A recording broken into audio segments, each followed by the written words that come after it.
Bab 25. Tidak ada keraguan lagi. Dante langsung menancapkan gasnya menuju rumah sakit.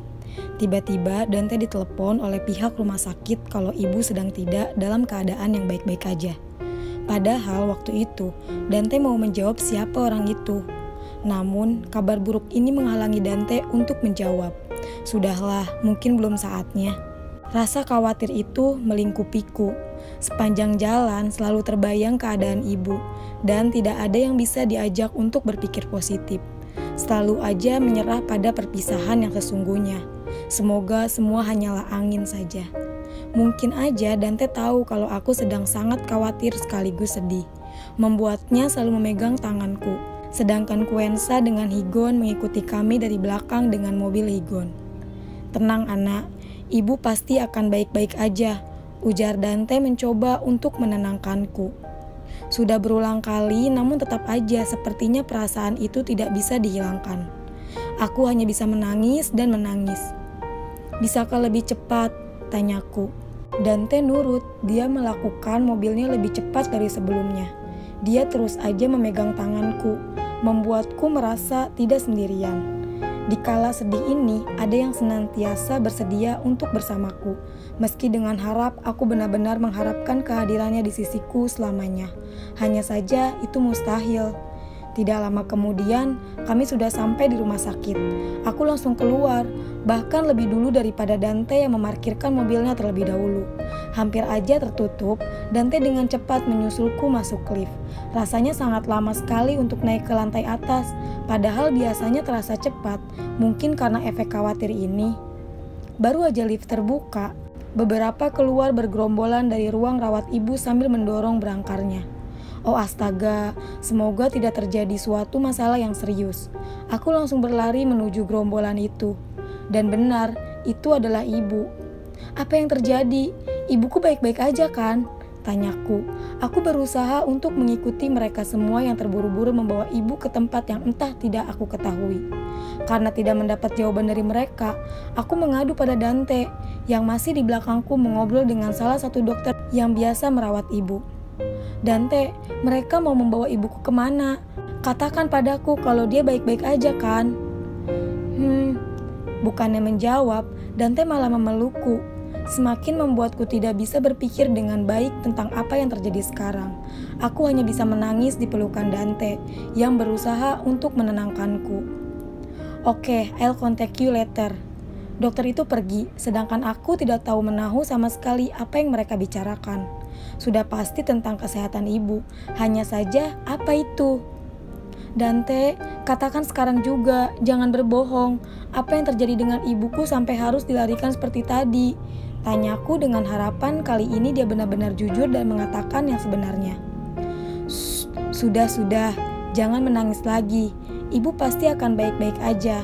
Tadi aku sudah bicara dengan salah satu dari mereka, mengatakan kalau keadaan ibu memang sangat sulit untuk ditangani sekarang. Sangat sering terjadi implikasi lagi. Sehingga mereka mengambil solusi untuk merawat ibu di Singapura.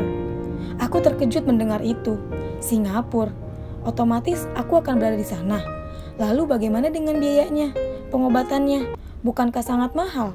Astaga, ini sangat menyedihkan sekali. "Kalau begitu, aku akan di sana kan?" "Tidak, kamu tidak perlu ke sana karena aku sudah mempercayakannya pada seseorang. Mengurus semua keperluan ibu di sana. Kamu akan tetap denganku di sini, tidak kemanapun. Kalaupun kamu mau menjenguknya, harus bersamaku," ujar Dante kembali egois membuatku kesal. "Siapa kamu, Dante? Siapa kamu yang berani menyerahkan tanggung jawab ibuku begitu saja pada orang lain yang tidak aku kenal? Kenapa aku tidak bisa menemani ibuku di sana, sedangkan aku harus menghabiskan pagi hingga malamku bersamamu? Aku tidak mau kejadian ini terulang lagi, Dante. Aku mohon, biarkan aku bersama ibuku," pintaku. Ini sungguh tidak adil. Jika memang dia benar-benar peduli, maka tidak perlu menggunakan cara ini. Ini sama saja mencoba untuk memisahkan ibu dengan anaknya. Apalagi sekarang keadaannya begitu sulit. "Dante, aku mohon." "Baiklah, tapi tetaplah bersamaku. Kamu sedang mengandung anakku." Astaga, Aku lupa satu hal. Kini aku sudah resmi menyewakan rahimku. Ada makhluk kecil nan suci yang harus aku jaga. Kita tidak bisa langsung terbang begitu saja ke Singapura, karena Dante harus mengurus banyak hal dulu di sini. Aku selalu bersama Quensa yang selalu melukku seperti seorang adik. Kini kami sedang menunggu Dante untuk mengurus urusannya di kantor pribadinya. Iya, laporkan saja semua hal yang terjadi. Aku tidak tahu pastinya berapa hari, tapi yang penting kalian urus aja selama aku tidak di Indonesia. Suara obrolan Dante terdengar dengan jelas. Pantas aja, karena sehabis dari rumah sakit, kami langsung ke kantor dan dia langsung mengadakan rapat dadakan. Bahkan tak sedikit orang yang merasa kebingungan ketika melihatku yang selalu di dekat Dante. Aku tidak peduli. Jika kalian tidak sanggup, silahkan buat laporan ke HRD dan bereskan barang-barang kalian. Saya tidak mau memperkerjakan orang yang tidak becus. Pada akhirnya mereka yang salah, dan penyebabnya adalah aku. Quensa, kamu mau ikut dengan kami ke Singapura? Tanyaku. Quensa menggeleng. No, because I don't like to see you sad like this one. Jawaban Quensa membuatku malu. Dia begitu khawatir padaku. Tidak mau melihatku menangis sampai rela tinggal sendirian lagi. Tidak bisa mengatakan apapun, aku memeluk Quensa. Masih ada orang yang peduli denganku. Dante masuk ke ruangannya, dia langsung membereskan beberapa berkas di mejanya. Sedangkan aku merasa tidak enak hati melihatnya seperti ini. Semuanya karena diriku. Aku telah membuatnya merelakan semua yang ia miliki. Bahkan sekarang dia berani untuk memberi kepercayaan pada orang lain untuk memegang perusahaannya sendiri. Semuanya untukku, yang selalu merepotkannya dan tidak pernah melihat kebaikannya.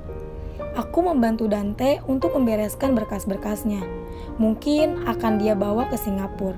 Dante tidak terpengaruh sedikit pun. Dia terlihat menahan emosinya, entah untuk apa. Apakah aku salah? Apakah ini karena ulahku membuatnya semakin merasa rugi seperti ini? Please Ana, raut wajah itu sangat tidak aku suka. Please Dante, jangan membuatku untuk menyesali semua ucapanku yang lalu. Aku ingin melupakanmu untuk kebahagiaanmu juga. Quensa lebih dulu pulang. Entah karena apa, tapi Dante menyuruhnya, lebih ke arah paksaan. Sedangkan aku masih menunggu di sini. Dante masih sibuk dengan kerjanya. Terlalu sibuk hingga membuatku tidak tahu mau melakukan apa lagi di ruangan ini sendirian. Aku mencoba untuk melihat-lihat yang lain. Banyak sekali buku tebal dan laporan. Sama seperti ruangan pada umumnya dan aku juga pernah ke sini. Ini saat pertama kali aku bertemu dengan Dante dan saat aku setuju untuk melakukan itu dengannya. Entah mengapa laci meja kerja Dante membuatku sangat penasaran. Tapi aku cukup takut untuk membukanya. Itu bersifat sangat privasi. Bagaimana kalau nanti ada rahasia penting perusahaan? Atau setidaknya rahasia pribadinya? Jangan lakukan itu, Ana. Mencoba untuk mengalihkan keinginanku itu, aku melihat ke sisi lain, namun tidak bisa mengurangi rasa penasaranku pada isi laci itu. Terserah daripada penasaran. Dengan hati-hati, aku membuka laci, namun tidak sesuai dengan ekspektasi. Isinya hanya laporan biasa aja, tidak ada yang spesial. Baru aja aku menutup laci, ada sebuah tulisan yang membuatku langsung begitu penasaran. Tertulis seperti namaku. Langsung saja aku membuka kaitan dokumen itu. Isinya adalah informasi tentangku dan beberapa fotoku. Untuk apa Dante menyimpan data pribadiku? Dan ada satu hal yang membuatku tersentuh. Tulisan di belakang salah satu foto itu membuatku tersentuh. Akhirnya, aku menemukanmu cinta. Aku. Jadi ini semua benar, tidak hanya sekedar bualan aja. Oh astaga. Pintu terbuka dengan tidak sabar. Ada apa, Ana? Semuanya baik-baik aja kan? Aku langsung menoleh ke pintu dan langsung berdiri untuk menghampiri Dante secepatnya. Sebelumnya, aku menelepon Dante untuk cepat-cepat ke ruangannya. Aku sengaja mengatakan itu agar dia bisa melepas pekerjaannya. Aku memeluk Dante begitu erat. Mungkin Dante kebingungan dengan sikapku sekarang karena terlalu tiba-tiba. Ayo kita berjuang bersama. Ucapku menatap matanya dalam. Dan untuk pertama kalinya, aku memberanikan diri untuk mengecupnya lebih dulu. Hah? Maksudnya bagaimana? Tanya Dante dengan wajah polosnya, terlihat lucu membuatku sedikit tertawa. Aku memperlihatkan foto itu. Dia sontak merebutnya dan menyembunyikannya. Tersenyum bersalah.